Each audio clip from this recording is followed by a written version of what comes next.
evening, everyone, and welcome to this session on organ transplantation. We have the privilege of having luminaries today with us. Dr. Amalur Pavanathan will be sharing his journey on leading the organ transplant program in Tamil Nadu. Joining him will be Mr. Wilfred Davidar and Professor Samira Nandi and various other in the audience.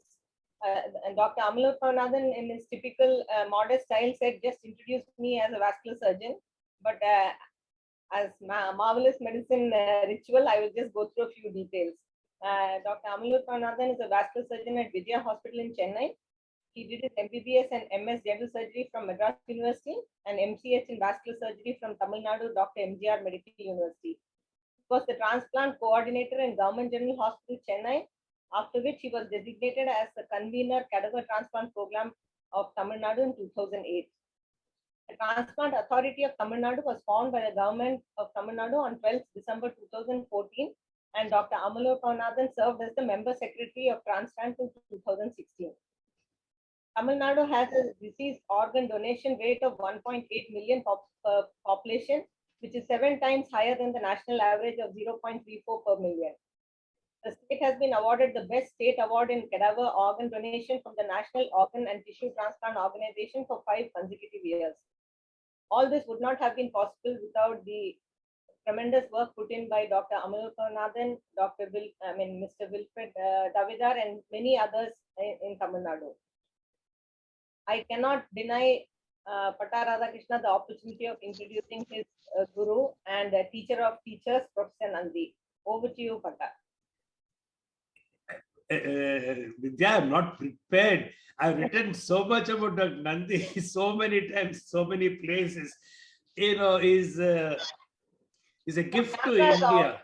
It's a gift to India, and I should say I'm one of the privileged few who had worked under him, and so inspired, and it's changed my way of thinking. And one of the many, actually, Dr. Rajan Chobe is here, and he's someone who calls a spade and doesn't hesitate. And he's someone who doesn't want to be in the limelight. And whenever he starts a lecture, he says, I'm the worst in this field. My results are the worst. You can't see a more humble person than him. I find no words. If I had known that I'm going to introduce Vidya, I would have written down something and come. I'll ask Chobe to say a couple of words. The Chobe, you can unmute and say something. Unmute, please. Yeah, I see. I fully endorse the view of Patta Radhakrishnan. Professor Nandi is the teacher of the teacher, and the whatever liver transplant, the concept and everything which has come to India, the entire credit goes to Professor Samira Nandi, who was saying my teacher and my mentor. Whatever today I am is because of Professor Nandi. It's way back in late 80s, in 1989, 90, he started working on the liver transplant in India, and then the acts were saying all the acts which came into being in India is the brainchild of Professor Samira Nandi. He started holding meetings across the country in 1989, 90, 91, and with his efforts, the THOHA came into being in 1994, and then he continued, and Patta knows, but you must have read Patta's saying, many saying articles in his learning general surgery about his experience of doing experimental liver transplant. Almost every resident those days has to be in the animal lab. In our time, it was monkeys, then it came at dogs, and then it came to rats. So Patta, and then Gobil, Bhaskaran, so many, almost everybody who was there those days in early 90s was with Professor Nandi, and he himself is to devote equal time in saying developing the transplant program.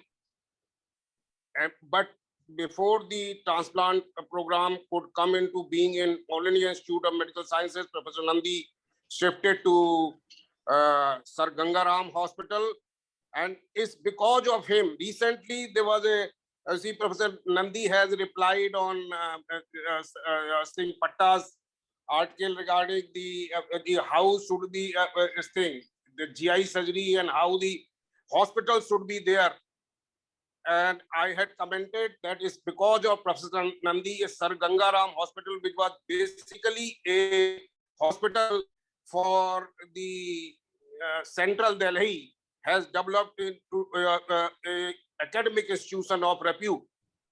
So I think over to Patta. Thank you, Dr. Rajendra, and over Thank to you very Dr. much, but I don't believe anything you said. Well, that is Dr. Nandi to all of you. That is his style. We can't argue. Everybody knows that neither me nor Patta or nobody can argue with Professor Nandi. He always wins. Over to you, Dr. Amalur Kaunathan. Oh, good evening, friends. It's a proud and at the same time a very humble moment for me to be here before Professor Samiran Nandi and Mr. PWC Davidar and my classmate Dr. Radha Krishna, etc. Radha, I will just add to what you said about Dr. Nandi. He won't believe this either, I know. This is what Einstein said about Mahatma Gandhi. All of you must be knowing this. Scarcely will the world would ever believe that a man of this flesh and bones, flesh and blood ever trod this earth. So Precisely. That is him in short. Yeah, really. So I don't have much to say about our, as I said, Pidamaha of not just gastroenterology surgery, but of medical ethics and what shall I say, the way of conduct of model conduct of any human being, not just surgeon or a doctor. And to lend context to today's meeting, the father of the Act, Transplant of Human Organs Act 1994. This act would not have come without Dr. Samiran Nandi. The whole world knows this. He may deny that, but the whole world knows what he did for the act. I will give you one example. I'm giving this because now he cannot deny, because in the act, near relatives, wife is also added. So I was very upset with him. And at that time, there were only second-class trains, you know. We went to Delhi to meet him. And then said, sir, we are upset you have added wives. Now wives will be the commodities to give their organs, and there will be kidney marriages. Then he said that the bill went up to the parliament, and the most respected members of parliament said, if you take away wife also, and if you take away unrelated also, where will we go if we develop kidney failure? So Dr. Nandi had to add wife and unrelated too, in the name of emotionally related donations. Sir, do you remember, sir? This was in 1994. So Select committee. Select committee of parliament. Oh, select committee of parliament. Okay.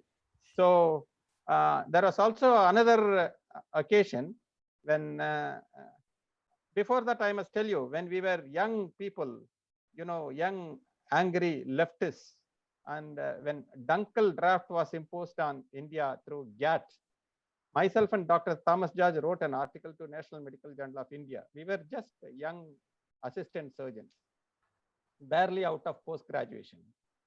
And Dr. Nandi, to the total surprise of everyone, published that as an editorial in NMJI. See, those days, there are no electronics. Suddenly one day, 20 copies of the editorial alone reaches your house. You don't know why 20 copies are sent. That time we were so ignorant that the authors used to get multiple copies of their publications. That was the joyous ever moment in my life. I have never written an editorial after that, sir. So Dr. Nandi made me write the first and ever editorial. Another one thing I wanted to tell before going on to the topic is that when he was planning to go away from All India Institute before his retirement, again we were bit upset. Myself and Dr. Thomas Jha took a train to Delhi. Of course, we came for some other purpose, but we came to his room specifically to plead him not to leave All India Institute, because we were all pro-government service, and we thought he was our godfather, and if he's leaving, what happens? Then he gave us a nice tea and samosa and some sweet words and sent us away. But he quit All India Institute nevertheless. But without Dr. Nandi, we wouldn't have seen the Transplant Act at all. So to come back to the topic, in 1994, Dr. Nandi, and I must mention Dr. Sunil Pandya also. Is it, sir? Am I right, sir? No, a lot of people, Chaube, all these people, Piyush, we worked as a team. And that I was remember the only secret of these success. two names. Wherever we went to Kolkata, Chennai, Madras, Bombay, gave speeches, talked to people, but we had a big team. And it's not me, it's the whole team that deserves the credit. And I want to reiterate that. I understand it, sir, but we know that a team is nothing without a captain. So after the act was promulgated, basically a little bit of law here. Health is a state subject. A center cannot enact on a patently state subject. So technically 2 or more states have to request the center to enact. So if you go to the 1994 Act, it will say on the request of Goa and Himachal Pradesh, this act is promulgated. It's just a technical matter, but I want to say that because it has some relevance, that it is essentially a state subject on which the center enacts on certain exceptional situations. This was an exceptional situation because first time ever in the history of this country, death was defined in a different way. Brain stem death was legalized for the first time. And Dr. Nandi was very, very far-sighted in that it was not brain death, it was brain stem death. We followed the UK way rather than the US way, which is still brain death. Because he knew that if you say brain death, everybody will ask EEG. And remember, in 1994, EEG was not even available in major government hospitals in the country.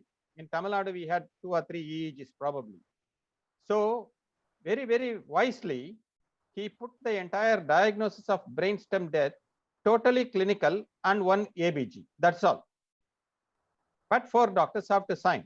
So that was the genius of Dr. Nandi, that he chose to take the UK way, which is basically and essentially bedside clinical testing, rather than the US way, which is gadget dependent, and where gadgets may not be available in a third world country like India. Now, after the act came, there were a series of debates. I again go back to Dr. Nandi's National Medical Journal.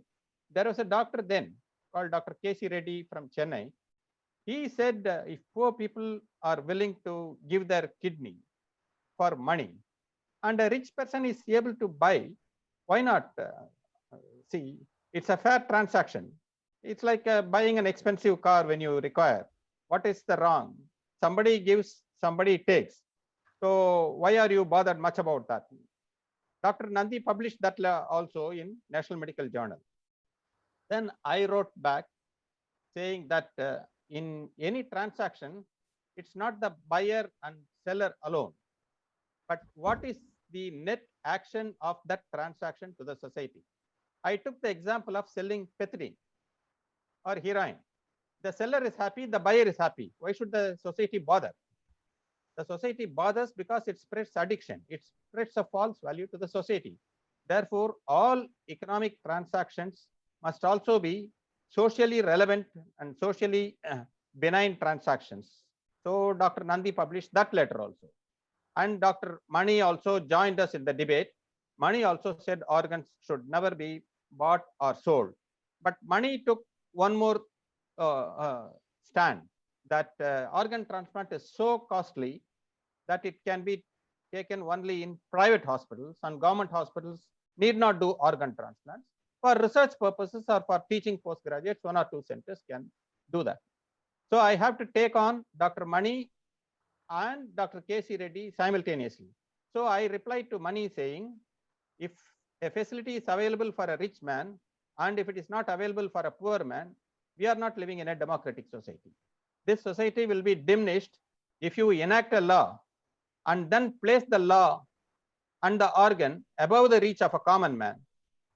So this country consists of people who voted for this act. It's not the rich man alone who voted for this. It's the people as a whole voted through their representatives in parliament, and therefore the organ belongs to the state, not just to people who can buy in a private hospital. And again, Dr. Samira Nandi published this also. You know, it is very, very unusual for a medical journal like National Medical Journal, which comes once in 3 months, to publish this kind of debate for 3 or 4 consecutive issues. Till Dr. N.H. Antaya, the plastic surgeon from Bombay. Sir, do you remember him, sir? He passed away. Yeah, great. So he entered the debate and then said, you people have debated enough. You stop this, because it's already taken 3-4 issues.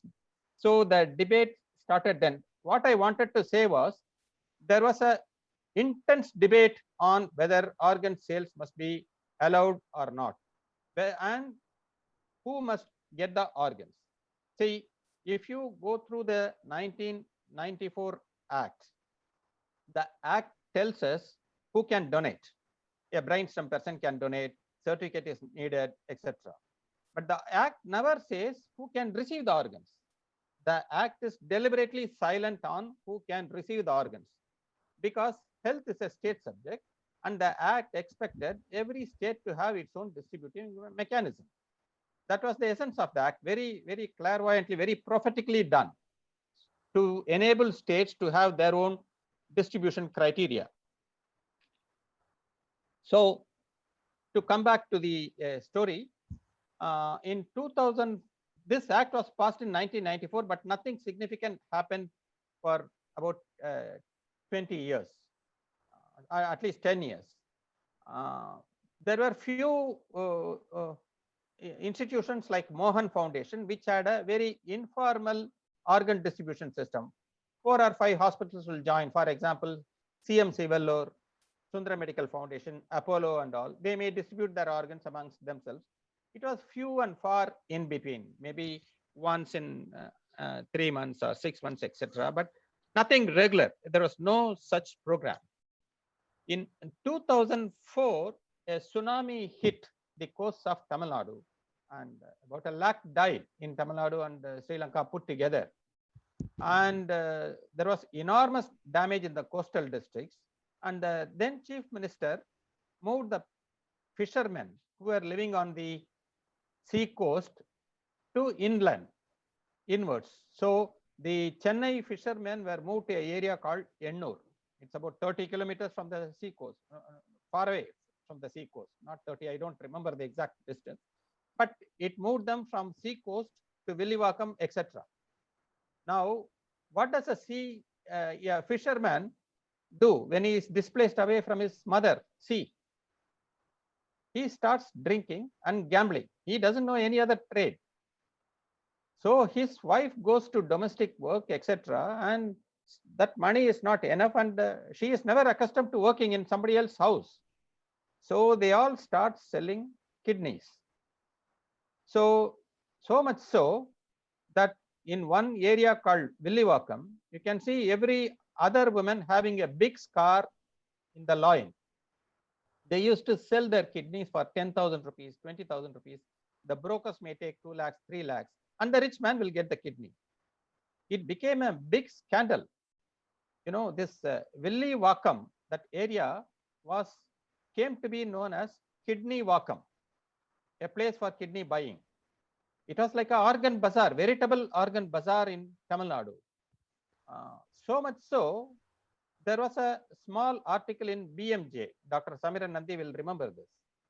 A man from Turkey was taken to Britain, and somebody stole his kidney there and transplanted to somebody else. Obviously illegal. Britain being Britain, it went to immediately for BMC hearing. BMC had an open hearing. The counsel for the Turkish doctor, do you know what he said? Your Honor, what my client did is nothing new. In the southern city of Madras in the country India, they do this routinely. So this was carried in British Medical Journal too. The Tamil Nadu became infamous for such bad international press coverage about organ sales happening in the capital of the state. So the Chief Minister organized several administrative consultations, and the CTP was born. This moment, I would like to stop for a minute. May I request Mr. Davidar, because he was the person who was instrumental in bringing cadaver transplant program as an official program at that time. Mr. Davidar, are you here? Yeah, I'm here very much listening to you. Yeah. So you can continue the tale for me for some more time, then I'll take over from you. Yeah, you can take a chai or something. I'll take a few minutes. I am. Yes. So I'm really grateful for this opportunity, and you know, all that is being said just now is a lot of news to me, and really, you know, the background to the act, and then the process that happened from '94 onwards. There's been so much of action and activity, but I must tell you a little bit of the journey here to fill the gaps. It so happened that in about 2002 or 3, I went for a friend's, and I say this any number of times. I never get tired of the way I got into organ transplant. I went to a friend's place, somebody who we knew very well, for a dinner because we were pushed and asked to come. And there were a lot of people there, but there was a very sickly girl there. And she was sitting there. She had 2 kids. And I was asking my wife, I said, I don't know why she's come, because she's definitely not looking good. And I don't think, I thought it's supposed to be a relaxed evening and everybody's enjoying themselves. Then the host told me, well, that girl actually has come to see you. And that's where the journey began. So I said, yes. And so she said, she had a condition in which I think her kidney, her liver was affected. She had hyperoxaluria, sir. Right. She had a disease called hyperoxaluria, where her kidney and liver were both needing a transplant. Yeah, thank you, Dr. Manor. And so if she had to have a transplant, she had to have both the liver and kidney. And the sensible thing would be to have it done at the same time. Now, I was absolutely new to anything about, I hadn't even read the act, and had no clue about organ transplant. But I knew the GH dean, you know, I just said, let me call him. And I mean, I don't know him personally. So I called him and I said, see, Dr. So-and-so, can you help me get a liver and a kidney? Exactly the phrase that I used. Can you help me get a liver and kidney from anyone who's a willing donor? And he was very thrilled that I'd called him, because I didn't know that some 8-10 years before, I had actually helped him out in the Madurai Government Hospital. You know, he had gone through a spot on the campus, and so I had to put a lot of people on the job, get the whole thing sorted out. And he was always grateful for the, you know, the commissioner's effort in trying to clean up his hospital. So he said immediately, he said, no, sir, I will definitely get you. There are so many brain dead people here. If we can ask them, I'm sure they will donate. Let me, you know, come back to you. And I thought he'll take a couple of weeks to get back to me. I called him around 11 in the morning, and in the afternoon around 3:30, I got a return call. And I was a bit shocked. So he said, sir, I've got a person who will donate liver and kidney. So I said, what, so fast? I mean, how did this happen? So he said, no, sir, there are we have a neurosurgery ward. There are so many people with traffic, RTAs and all that. So we need, there's no issue. We spoke, they are ready and they are willing. They have waited long enough. They don't think there'll be any improvement. So I said, very good. And I alerted this girl who, her name is Betty. Betty. And Betty. Betty David, yeah. Yeah, Betty David. So the idea was she was, enrolled with Triple M at Madras Medical Mission, where we had Dr. Shanmuga Bhaskar, who had trained abroad as well, who was eagerly waiting to do liver and kidney. Or he was already into kidney, but he was eager to do liver and kidney as well. Now, long story short, what happened was, as the organs were being harvested, they figured out there was something, there was a problem with the tissue match. And so they called Betty and told her, we're very sorry, but you'll have to wait for some time. We'll definitely take you on the next round. And so the kidneys landed up being transplanted to someone else. I think the liver was not used because in 2002-03, liver transplant was nowhere, a regular transplant at all in Chennai belt or in Tamil Nadu. And I think intestines and then a few other, minor organs and here and there, all of that went to benefit so many people.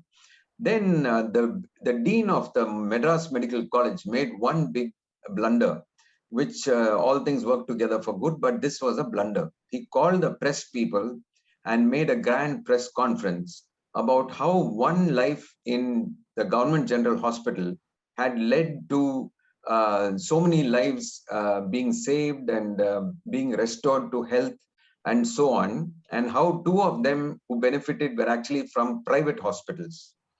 Now, the next day, it was big news in the papers, and the health secretary then called called the dean and told him, I'm going to take action on you because you have not obtained government's permission to share organs with the private sector. Now, then the dean called me up and said, sir, I was just trying to be nice to you and look at the problem I've got into. Please bail me out because she's threatening a major disciplinary action. So I had to rush to secretariat. I went in and saw the health secretary, and I was suspended because of that at that time. Yeah.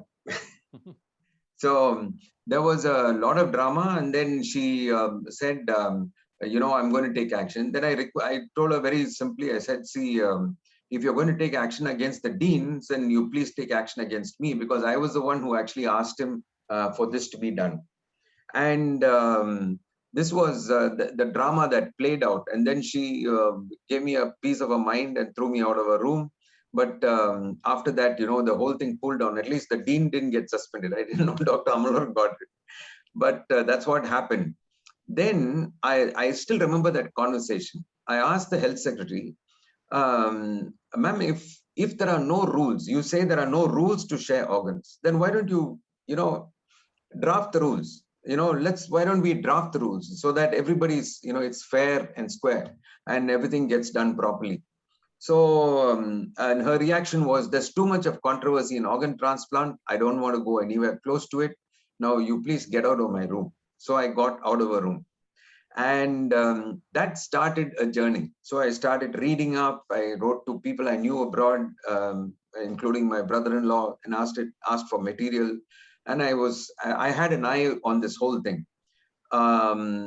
God is good. About 4 or 5 years later, I landed up in the health department as special secretary, second in command there. And I still remember the first day when I went and asked the health secretary, Mr. Subraj. I asked him, sir, I'm really keen on organ transplant. I've done so much of reading. So can you help me to sort this out? So he told me, my dear David R., there is a 500-600 crore World Bank project, which is a total mess, which is why we brought you in. You please don't think of organ transplant. You please sit down and do this work and go all over the state. Make sure that this money is spent. Otherwise, we're going to surrender another 500 crores in 2 years' time.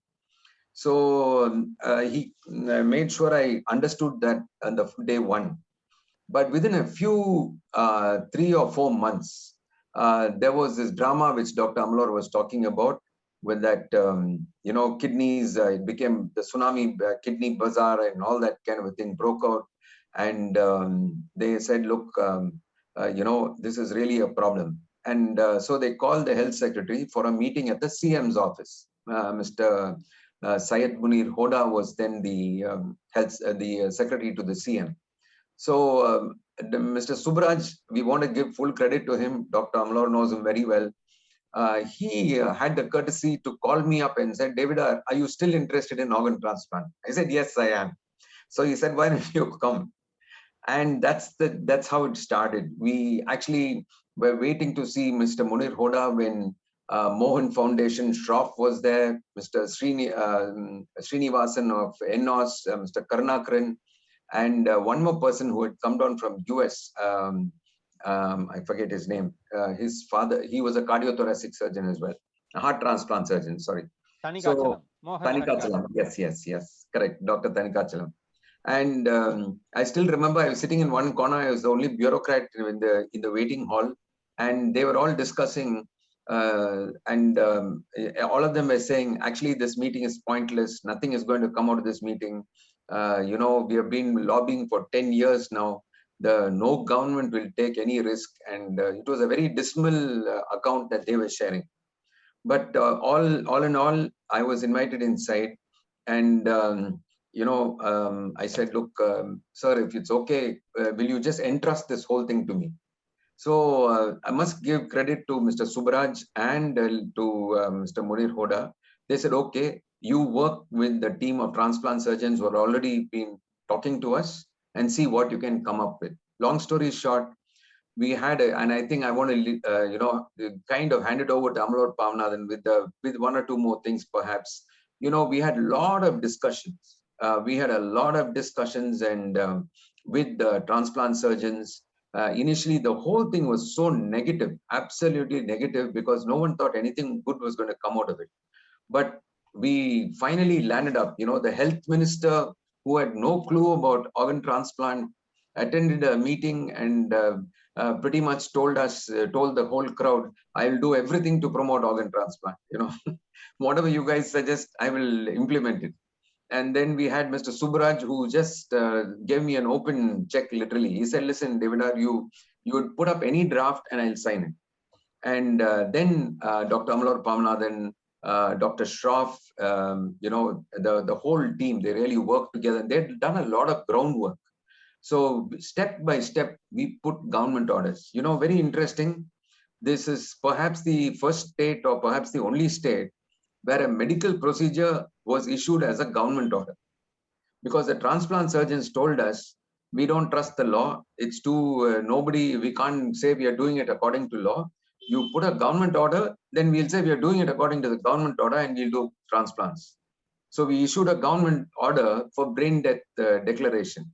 And then when I checked out, I found absolutely nowhere has a medical procedure in our state been issued as a government order.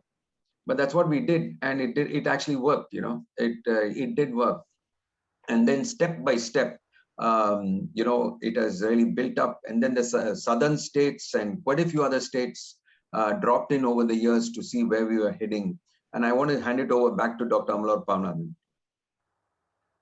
Thank you very much, sir. Dr. Radha, how much time do I have? Because I want Dr. Samiran Nandi to speak. You have all the time in the world, Amal. You can carry on. Dr. Radhakrishna, at Yeah. 9 I have to leave. At 9. Yeah. Then Dr. Samiran Nandi now. I think you will should continue give after Dr. that. Nandi. I don't have Yeah. to say anything. No, please, sir, please. No, Time is I'm 8:40. saying that we were very interested in having the law, and the main purpose of the law was to stop trading in human organs and to promote transplants of organs like the heart, liver, lungs, which had to be done from brain death donors. But I was in the All India Institute then, and I must say that I'm a bit I'm sorry to go so fast, but I'm a bit disappointed at the end result. The positives are that transplantation has taken off in a big way in in most states, but dominated by Tamil Nadu, etc. But the negatives, and it's done for liver, heart is coming up, kidneys were always there. But when we envisaged the law, we thought that the reason we wanted transplants in India were that we would give poor Indians liver transplants, which did not work.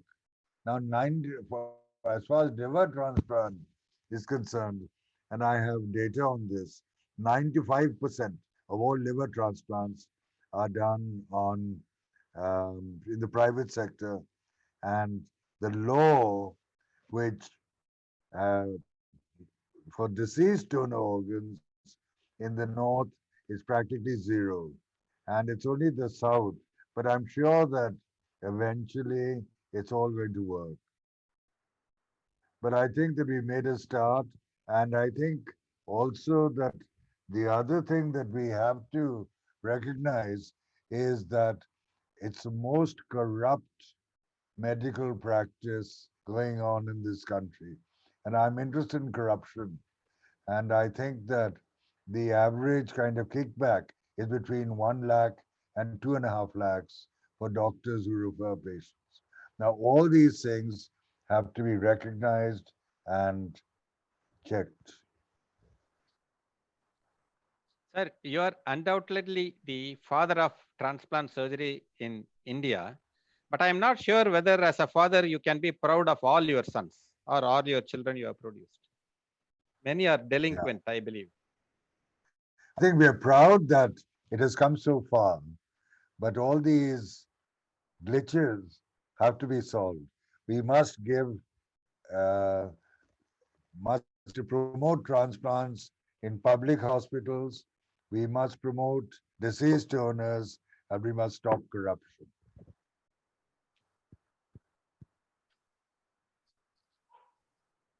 Dr.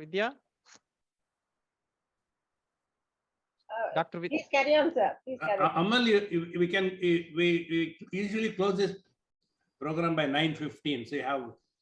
Yeah.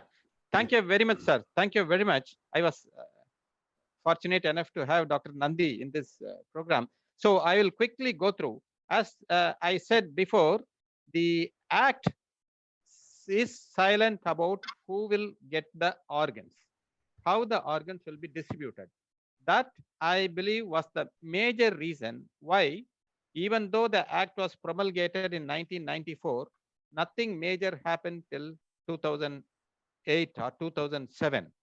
Till Tamil Nadu identified this major issue that has to be sorted out. And again, it was not one person's brilliance, as Dr. Samiran Nandi would say. It was the team, like Dr. Shroff and Mr. Davidar and Mr. Karnakaran of NNOS, myself and Dr. Devigan of neurosurgery, etc. We used to sit long hours in Mr. Devidar's room with sometimes lunch and dinner together in his room, in between endless cups of tea, just to read this Act again and again and again and to see where all we can improve. Mr. Karnakaran was very insistent on one thing. He said we must have a public hearing. We must listen to public, what they say, organs must be distributed. So Mr. Davidar was briefly reminding us of the big public hearing we had in Chennai. We called all the stakeholders, doctors, anesthetists, nurses, patients, potential patients in waiting list, and those who have donated already, etc. It was a huge meeting, went day long, and it was divided into several subgroups. Any person can walk into any room, and the whole program was broken into several subgroups. And at the end of the meeting, everyone was asked to submit suggestions. There were about 71 suggestions, if I remember now.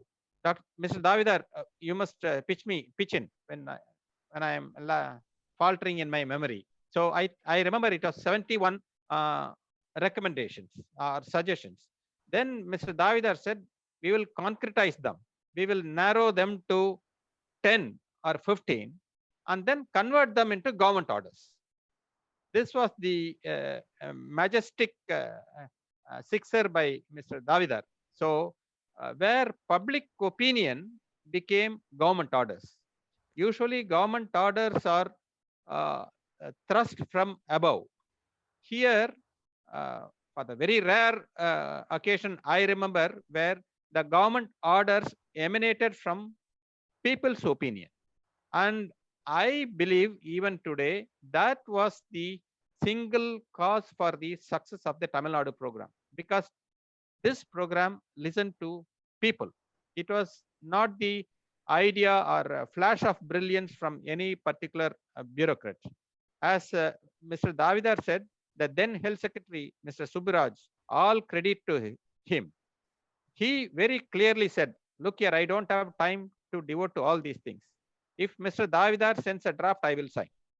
I remember that the last medical legal draft, Mr. Davidar handed over to me and he went to Delhi or somewhere. I had to take it to the Health Secretary. Health Secretary asked me only one word. I said, yes, sir. He immediately signed. That was the major government order, which was first in many aspects. The first GO to delineate how to harvest organs in legal cases. The first GO to empower autopsy to be done in a private hospital like Apollo, and GO to allow government forensic men personnel to go to private hospital to do a postmortem. And it was also the first GO to allow postmortems to be done in the middle of the night. In Tamil Nadu, by law, no postmortem was done after sunset, even today. But the only exception given to that law was this GO, which allowed postmortem to be done even in the middle of the night, so that the body can be handed over to the families the next day. So I will come to the GOs. About 10 GOs were issued in a span of, say, 1 year. The first GO, as Mr. Davidar said, just to empower the government doctors to certify brain death. It was nothing. It was whatever it was in the act. It was just replicated, just to give confidence to the doctors to certify brain death. Then there was another GO which streamlined the procedures for live transplants. Though the act mentions about live transplants, the functions of the authorization committee were not dealt with very elaborately in the act or in the rules too. So we needed a GO, and we issued a GO on the authorization committee and its functions. Then there was another landmark GO on how to distribute organs. Now there was a major debate. I will spend a few minutes on that. How to distribute kidneys. For example, do you give it to a working person, or do you give it to a housewife who has to look after 3 of her children? Or do you give it to a student who is pursuing his studies? Or do you give it to a father, a retired person, because he has few more years to live, and let him live happily? So how do you decide this? Do you give it to a person who is on dialysis for 10 years, or do you give it to a person who is not yet on dialysis, but who is quite sick? So all these dilemmas came. So we had a subcommittee for kidneys. Very eminent nephrologists were there. They broke their heads, and then they said the simplest is date of registration. Because whichever way you look, every patient is important. So you can't be making rules for every individual patient. So let us go by, it's like a railway reservation. The first to register will get the first organ. Because in kidney, one major advantage is that they can always go on maintenance dialysis. They won't die in waiting period, unlike liver or heart or lungs. So we went by date of registration for kidney. Now, how do we go about liver? Liver is an entirely different ball game. People will die in waiting. Fortunately, at that time, there are only 2 or 3 hospitals doing. Chettinadu, Apollo, CMC Vellore, and to some extent, Stanley Hospital. So we said, Again, this is agreed upon by the liver transplant surgeons themselves. Give it them by turns. 1, 2, 3, 4. First will be to in alphabetical order. First maybe to Apollo, second maybe to Stanley, third maybe to CMC Vellore, or second maybe to CMC Vellore, third maybe to Chettinad, fourth maybe to Stanley, in that circle. But we also had to make a special provision for supra-urgent cases. Unlike kidney, there are some emergencies in the liver. All of you know that if you don't transplant, the patient dies very soon, within a few days. The classic examples I can think of is a very fulminant liver failure, or primary non-function of the grafted liver, or a hepatic artery thrombosis in a transplanted liver. So these are the exceptional situations where there is no time to wait. So with the agreement of all the hepatologists and liver transplant surgeons, we created a supra-urgent category where a person fitting into one of these will supersede all others in the waiting list and all others in the hospitals too. And he will be offered that liver out of turn. But that hospital will forego its next turn. It was a fair bargain, and everyone accepted that. So that also liver was distributed. Heart was also distributed in the same way, because there are only 1 or 2 hospitals which are taking hearts. We were giving by rotation. In heart also, at that time, we had a supra-urgent waiting list. Anybody who is on LVAD or anybody who was on IABP was given a supra-urgent status, which will supersede others. At that time, ECMO was not there. So these were the 2 supra-urgent. Another GO was there, by which we created a advisory committee. I strongly believe that the success of transplant was the constant advice that the CTP and later transplant received from the advisory committee members. The advisors were free, the advisors were very wise, the advisors were structured, and they were always to the best benefit of the organization and the patients, and as well as to the government also. There are some points which the GOs said, which I regret I could not do, and even today it is not done. One GO is this. Dr. Samiran Nandi, this is for you also to listen.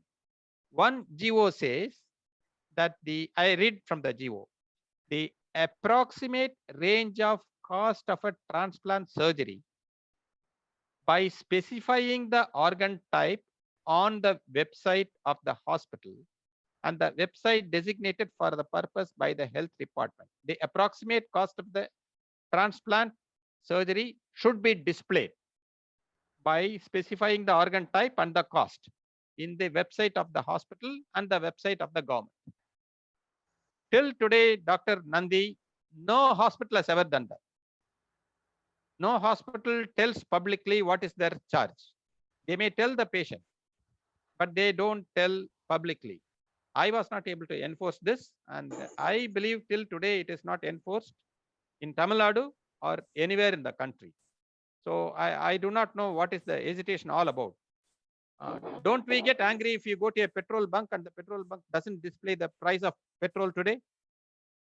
But why is that the leading liver transplants, most of them are your proteges, are afraid or reluctant to display their charges? What should be the approximate cost of a liver transplant today? Does the patient have no right to know about that? So these are the major things that worry me. As you said, we started the program in great faith with two lofty ideals. One is to end the organ transplant, one organ racket. Second is to see that the poor people get organs. I think Mr. Davidar will agree that we nearly succeeded in the first and nearly failed in the second. Today, except for kidneys, liver or heart or lungs, never go to the poor people. No, in the live related transplants, we used to say that the woman is always the donor, the man is always the recipient. The poor person is always the donor, the rich person is always the recipient. The younger person is always the donor, the older person is always the recipient. I think the same thing is happening today in cadaver also. Most of the donations are poor or middle class people, because who gets hit in a RTA? Either a person walking, or a person going in a cycle, or a person going in a motorcycle. He is the one who gets injury to his head and becomes brain dead. Not a person goes in a very safe four-wheeler, which is very, very, very rare for them to get a head injury. So the donations even today migrate from poor to rich. But what has happened is it has become a legalized migration today. What was organ transplant happening clandestinely in kidney bazaars is today happening with the stamp and seal of Doha Act. So this is a great disappointment for me. And one more GO I just wanted to tell you was the GO that was appointing me as a convener. So I just looked up that GO and I started laughing, because it says within quotes, this is a purely honorary post. No pay or allowances are permissible for this post. If I had known the pay packet of a Yunus person at that time, I would have demanded that money. I was working for 8 years without a single pie. In 2016, before I was demitting the office, Mr. Davidar found out a loophole which allowed me 18,000 rupees per month as a travel allowance or something. So he invented a rule and gave me 18,000 rupees per month in the last year. So that was the only money I received. And such, why I'm saying is this, such was the missionary zeal that all of us worked. I will go a step ahead. For purposes of performing the duties, Dr. Amalur Ponathan shall be allotted a room. One single room was allotted. He shall be provided with a computer with internet facilities and a landline. So these were the only things, the three things that were given to me by government. He shall be allowed 2 medical assistants from the hospitals. Now comes the crux, who are prepared to work on equally honorary basis. I could find one, I could not find the second person. Why I am saying this again is that it was the zeal that drove us. It is the zeal that continues to drive us. And this was the zeal that we imbibed from our Pitamahan, Professor Samiran Nandi. Thank you for your patient hearing. Wonderful. I think the fact that you weren't paid makes you a saint. But the person, my equivalent in Yunus, is making millions per month, sir. I want to add one thing, and that is that in the Act, we created an appropriate authority. The appropriate authority was supposed to monitor the indications and results of transplantation throughout the country. This they have not done, because we have a huge number of, no, not huge, we have a number of donor deaths, people who are well, who die from organ donation, which people don't know. The other thing is, someone told me that in Western countries, you know more about this than I, in liver transplants, deceased donor organs are about 40% are rejected because the liver is not good enough for transplant. In India, it is less than 5% because of the commercial interest. Is that correct? Yes, sir. We are not That's only very sad. we have not only invented indications, we have invented extended indications and super extended indications also. But I think the next step would be to monitor for instance, in the 135 liver transplant centers in India, most of them do less than 10 a year. And many of them have failures one after the other in donors as well as recipients. And it's about time we measured this. People said, in Parliament that, oh, if you monitor this, why don't you monitor appendectomy? But the thing about appendectomy is you're trying to help the patient. Here, when there's a living related donor, there's no helping of the donor. So we must protect the donor from malpractice. And we must also make sure that the hospital reaches a certain standard. Like a UNOS and all that, they monitor everything. Americans. Britain monitors everything. Eurotransplant monitors everything. We should start monitoring transplants. Well, Yes, sir, I Ilango, would agree you with like to come in here? Ilango?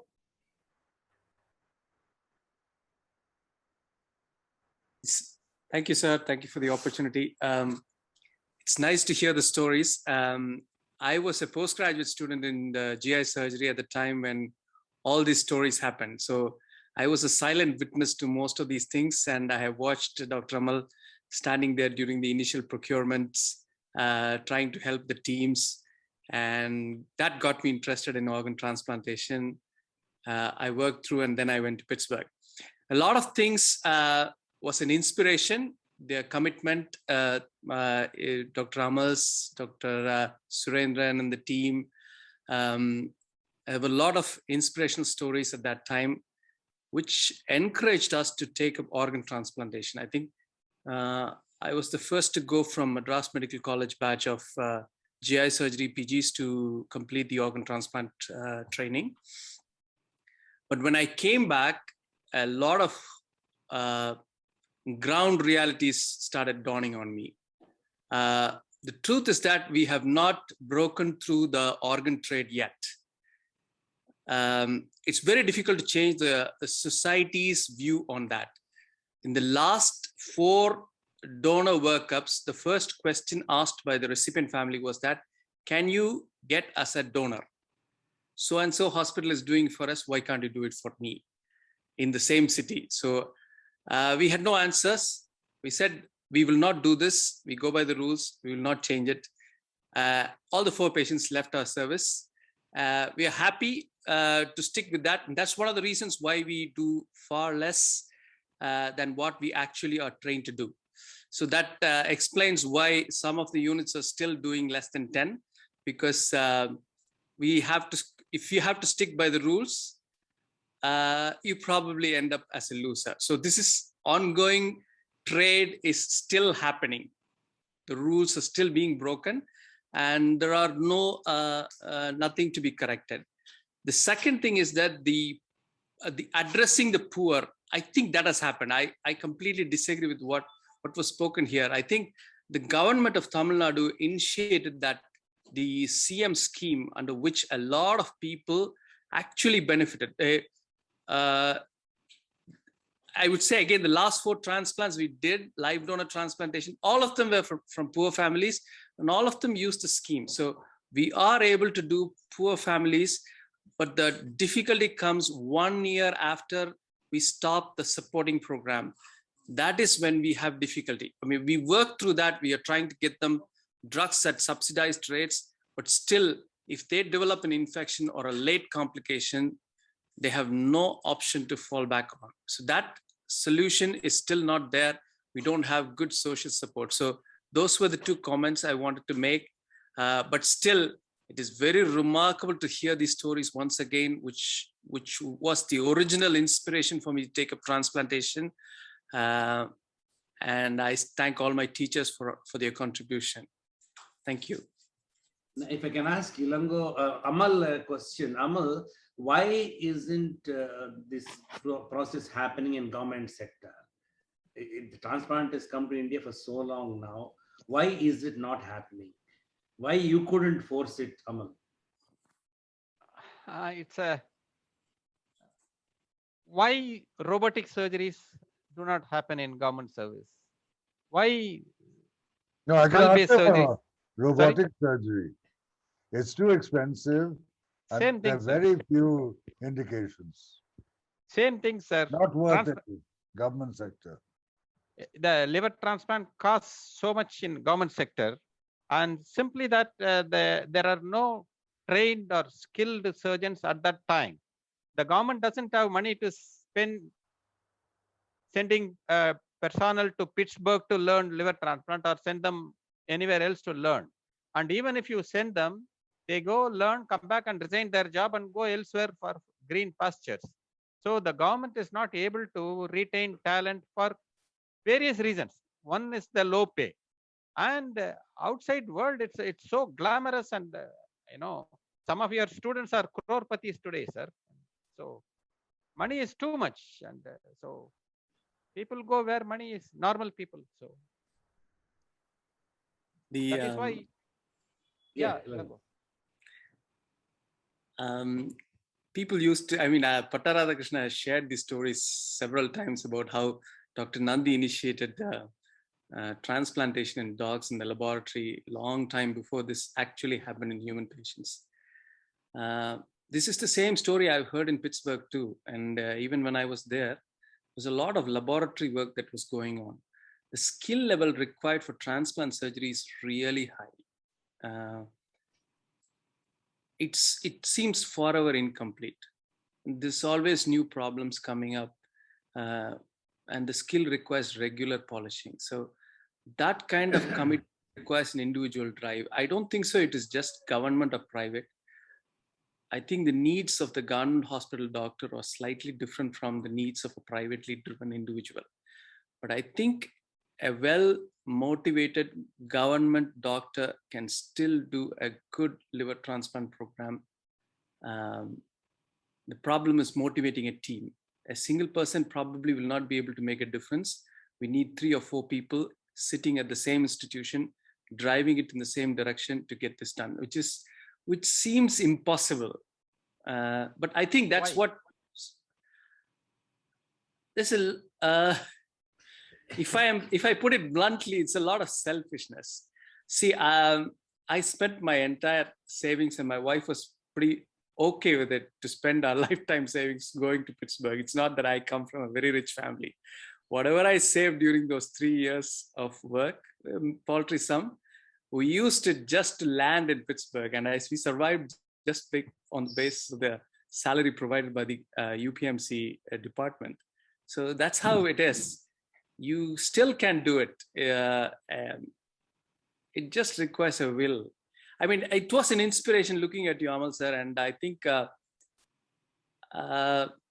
your commitment to the cause, and I've seen Mr. Davidar as well at that time, and Dr. Surendran, the commitment to bring organ transplantation to in an organized fashion was an inspiration to a lot of youngsters. But I took it to that step where I really could go to another place and train myself, because I found out that there was no complete training here. That's all. I think anybody in the government program can really push forward if they like to do it, and they can make a difference.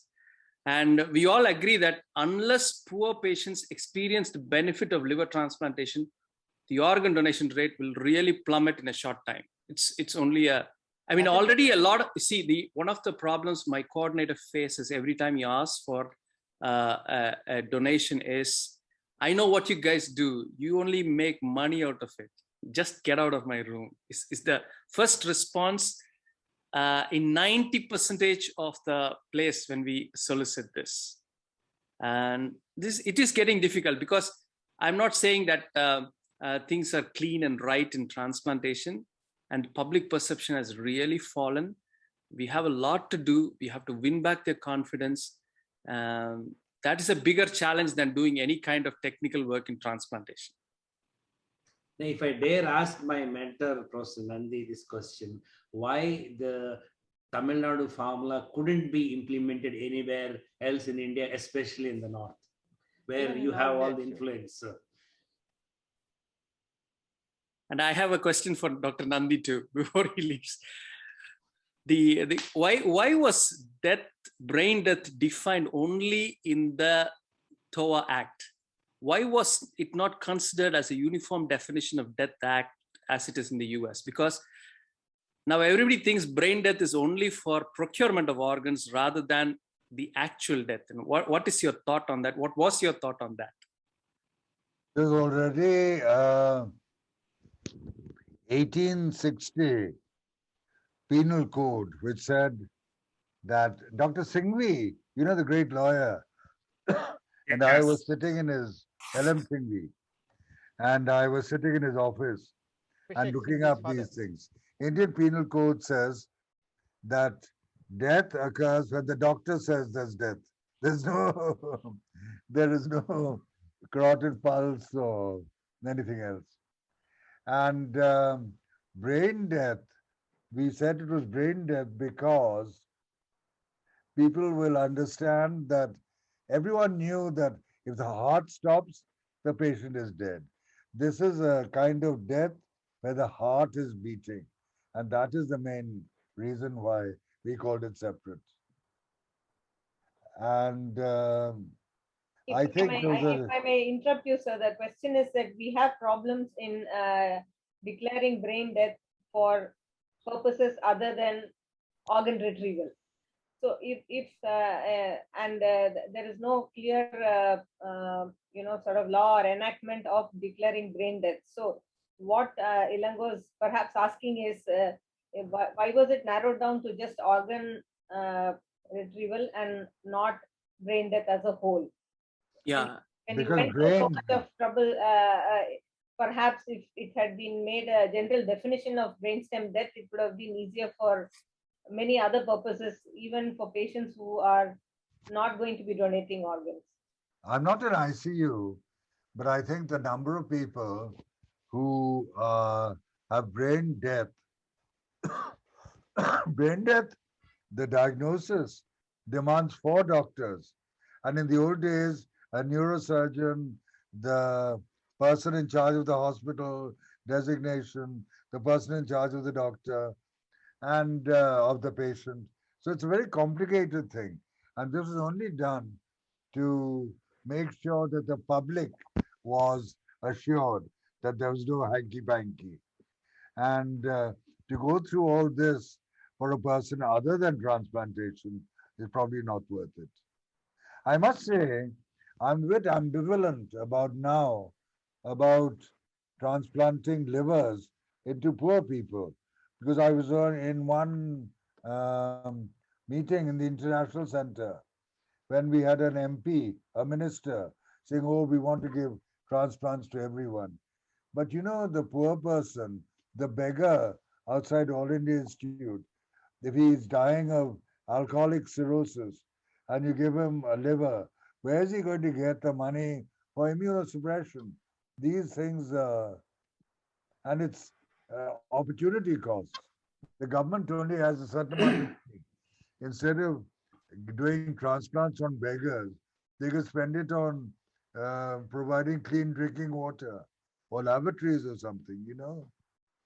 I think that it's not an easy thing. And all countries have rationing. Britain, Canada, they have rationing according by waiting lists. And others, I mean, it's a complicated question. Chandra wanted to come in. Chandrasekhar Ramurthy is the CEO of one of the private hospitals in Hyderabad. Chandra, what was your question? Yes, I have 2 points to make. It's a privilege to be part of this session with Dr. Nandi. I had 2 points. Both are related to. I am giving an analogy with movies, and then I have a question to Dr. Amalur Pavanathan.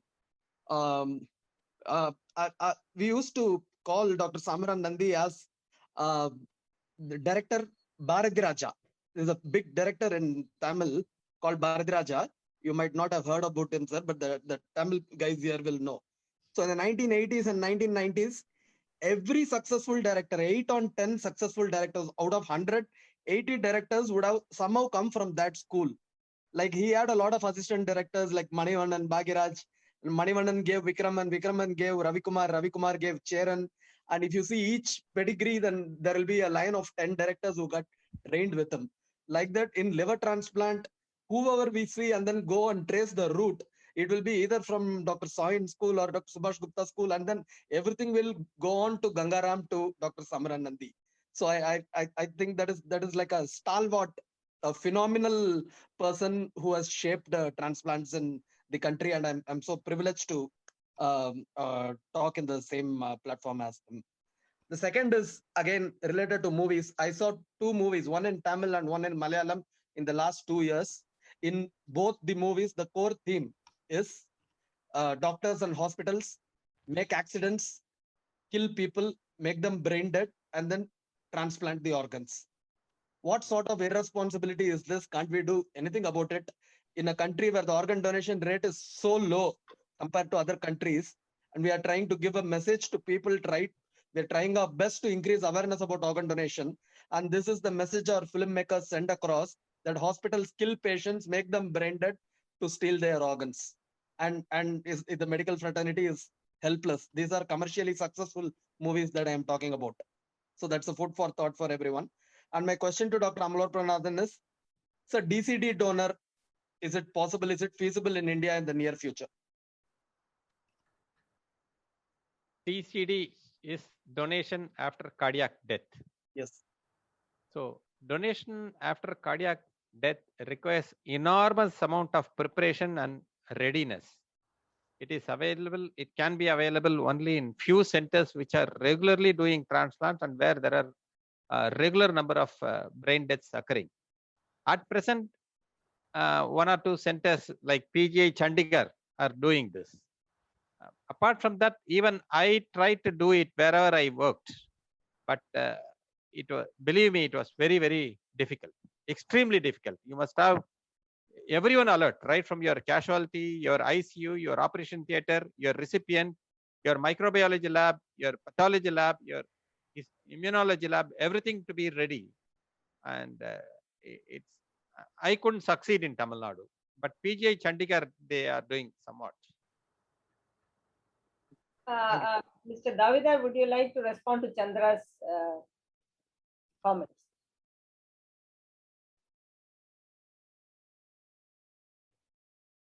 Actually, I was a bit, if it's okay to, get to this core issue of why it is not happening in government hospitals so much. Because if it happened if there was liver transplant done in government hospitals, I mean, I'm looking at it from that point of view. I think Dr. Amlora has already given this on DCD, but I think that's a big challenge for us. For example, if you beyond Chennai, we are not able to penetrate in government hospitals. It's not so popular we have 15 medical college hospitals now or more of government medical college hospitals, and technically that should be a fertile ground for having transplant surgeries done on a routine basis in government hospitals, which means the poor get benefited. True, we have an insurance program which is benefiting the poor, but I'm referring to when you declare brain death and deceased donor transplants are made possible. We are able to do it for kidneys, but we are not able to do it for liver. Somehow liver transplant surgeries in government sector, barring Stanley, has not taken off. I think there's a big challenge there. I think that's a very big challenge for us. But on the movie side, I think it's, I agree with Dr. Chandra, it's quite depressing when you work very, very hard and then you find some silly director just to get some, commercial mileage out of the whole thing, creates a story and leaves a lot of damage, and a lot of people get impacted by these. I don't know how we can restrict that, because it's these things you will end up seeing only after it is already out there in the public domain. So I don't know. I really don't know. There are movies like that in English too, but they are a mature audience. So, Dr. Chaudhary, you have a comment to make? Yeah, you see, this is regarding the brain death, and then the why this liver transplant is not happening in government setup. Now, coming to the brain death, I remember Professor Nandi's one meeting in India International Center in 1991, where Mr. Singhvi advised Professor Nandi and all who were there. The other important member was the then Cabinet Health Secretary, Mr. Srinivasan. And the advice was that just keep brain death and the organ donation separate. Somehow it could not be done in the initial TOHA, but then it was revised because I was then the member along with Professor Nandi in the amendments which were being discussed in 2007, 8, and ultimately it continued till 10. And then the amendments came in 2011, 12, or up to 14. That's all the hospitals of 25 beds, 50 beds and above, and having a ICU, the brain death declaration was made mandatory. That you have, whether you, the discussion of the organ donation came subsequently once the patient was declared brain dead after twice declaration at the difference of 6 hours. I don't know where things have gone wrong, but nobody is practicing this. That brain death must be endorsed. Whether that organ will be staying, the question of donation was a subsequent thing. But all patients who are brain dead have to, that endorsement has to be made in the case sheet. But unfortunately, this thing is not being practiced. So that's one comment. Now, I had the fortune of establishing a big part as a member of this thing, establishing the liver transplant program in the armed forces. I was in the armed forces, and I was fortunate to be heading the Department of Gastrointestinal Surgery in our main hospital, Army Hospital Research and Referral at New Delhi.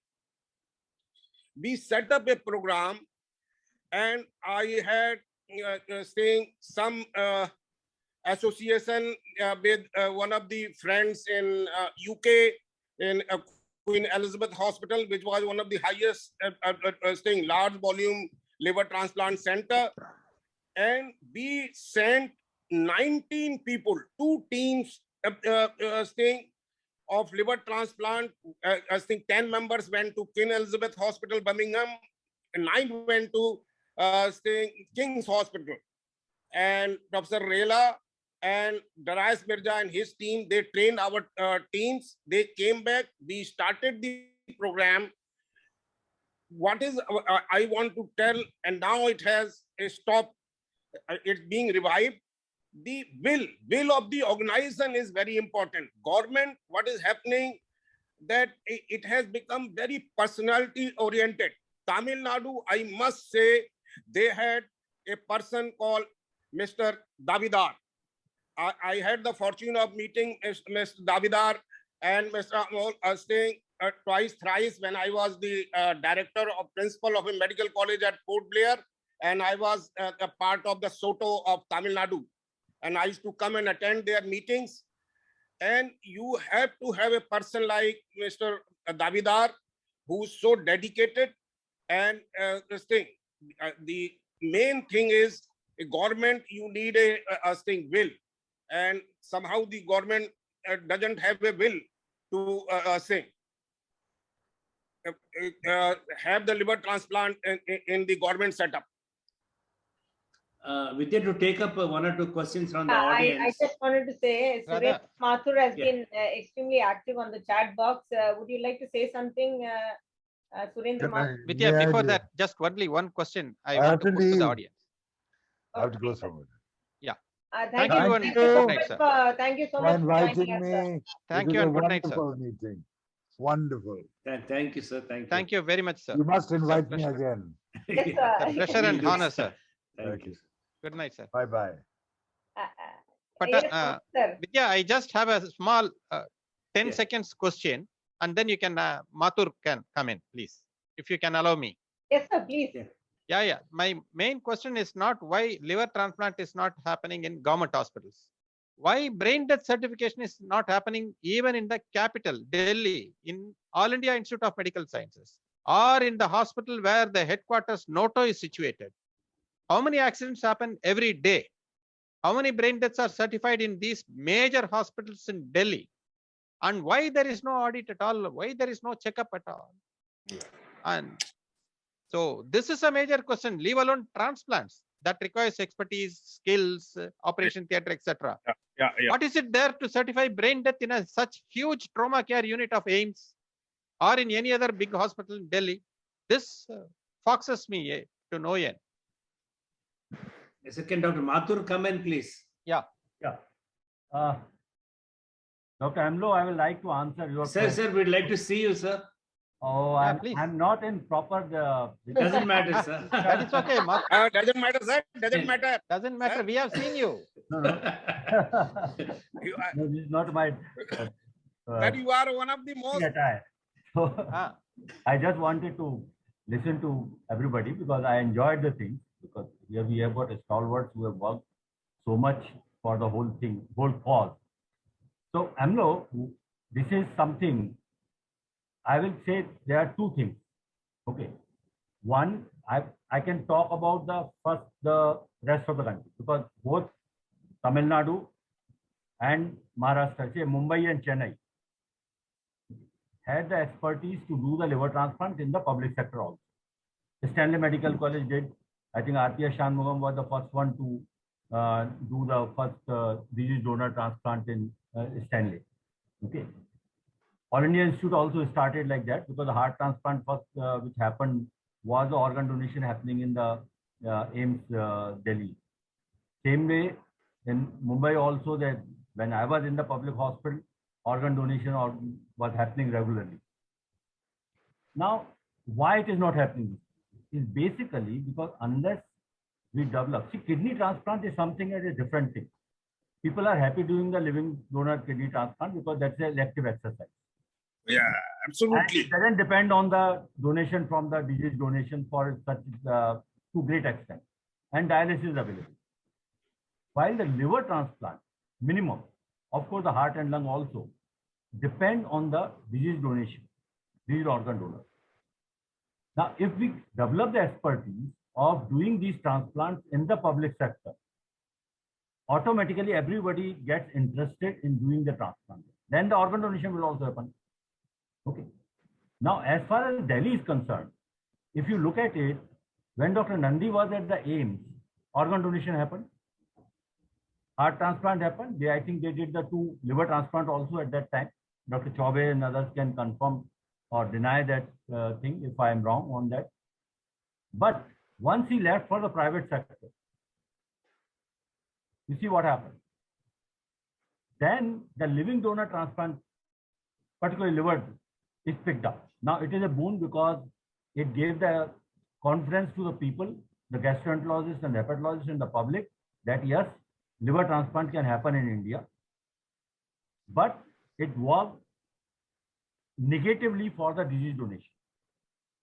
Dr. Nandi has left, but I'm sure that this also troubles him, that on one hand, he is in charge of a program where a lot of living donor transplants are happening, but disease donation doesn't happen. That means he also fails to motivate his own colleagues today for the disease organ donation. That is the main problem. That is the main problem. The easy way out is the living donation. That has killed the disease donation in what you are talking about, the Delhi. And unless the government creates, like AIIMS, make a separate transplant department only for multi-organ transplant, which will do the kidney, liver, pancreas, intestine, not as a part of the general GI surgery. Because there is so much of workload for general GI surgeons to concentrate on the liver transplant. Then the motivation will come, and I'm sure there is no dearth of the organ donors in these big public institutions. It's just there's no interest because they are not the party to the transplant. That is the thing. Maheshwaran, you have any comment to make?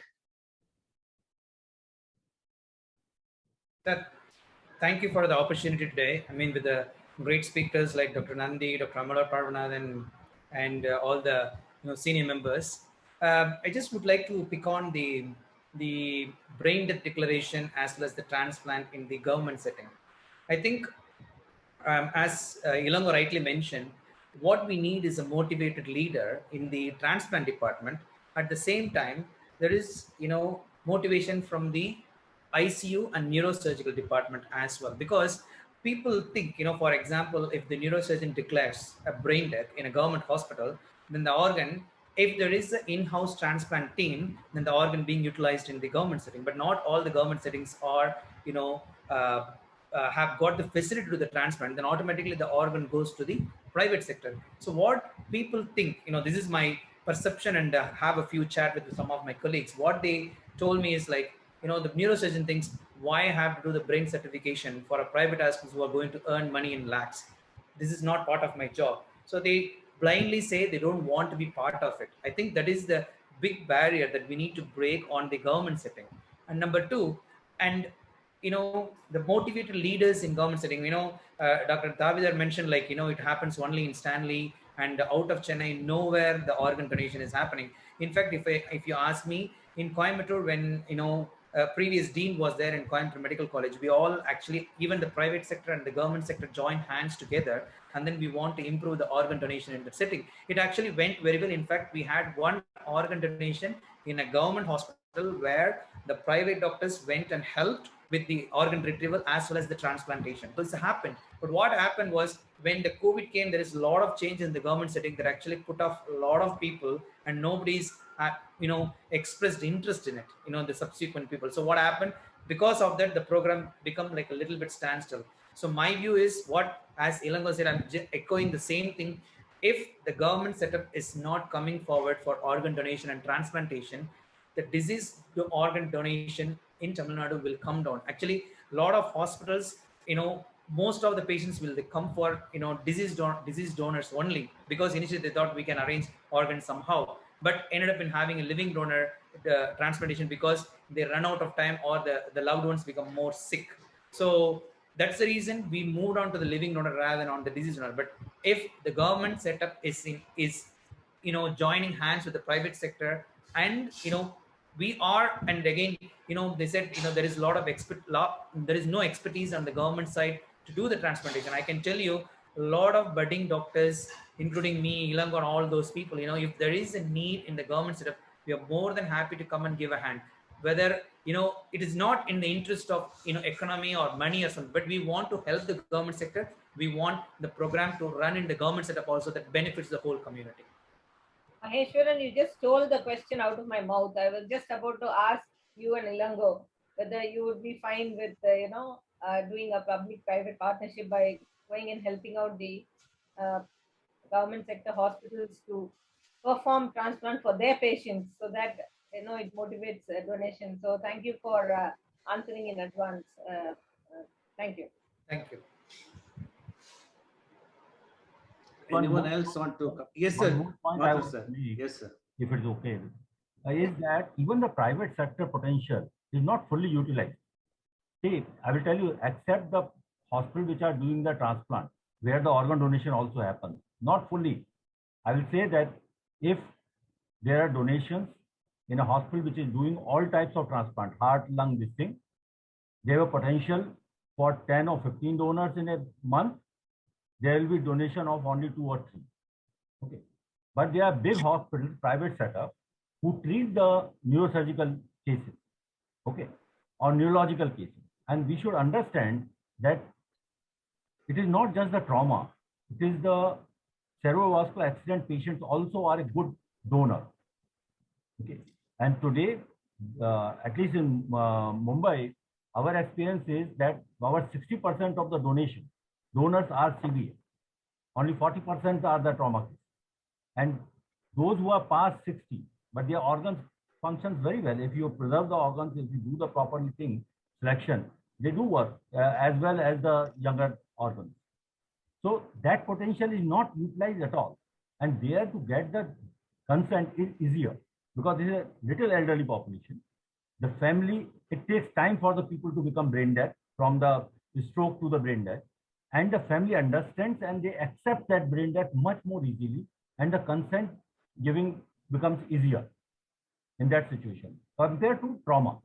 So even in the private sector, the potential of certifying brain death and organ donation is not fully utilized currently.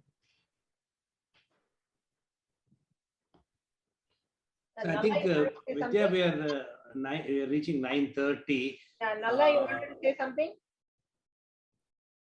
Thanks, Vidya, once again. I just wanted to share a bit of the Middle East perspective. Now, when I came into Dubai 2003, there was no organ transplant at all. I was wondering why. Then I realized that from what Dr. Amala was telling and everybody that's been talking about, the regulations were not being properly added. And in our part of the world, we call them anybody, this cardiac arrest is called brain, is the dead patient. So until the cardiac arrest happens, you cannot do anything else. So the patients are kept in ICU for maybe a few years also. Then slowly the laws started changing. And then now from what I see is that from the 2013, UAE started doing a lot of transplants. Now they focus more on living donors. So live donors turned out to be the best. And they worked only on relatives, and it was purely worked up in such a way that there was nothing like what like Amala was telling, trading going on. Now, what I wanted to emphasize was all the doctors who talked about how they worked hard to get a law for the organ transplant, but then there should be equally a stringent law on the misuse of this. So in UAE, the punishments are very severe. You can be imprisoned, you will be fined, so nobody can misuse the law. So I don't know, that sort of stringent law should be put into effect. That is the only way you can prevent the misuse of such things that's being happening. Now, slowly the organ transplant is a must. There's no doubt about it. And there are a lot of people who are waiting for it. And I think the priority is a living donor is a first choice. And now slowly we are going into dead cadaveric donors as well, but with a very, very strict law enforcement. And unless that is done, there will definitely be a misuse, and the people who have money is going to favor it, and the poor is going to feel the sufferer. So I think along with getting the laws for getting donor programs started, the law of punishing people who are going to go against it should be very, very strict. That's my view. Thank you. Mr. Davidar, would you like to respond to that?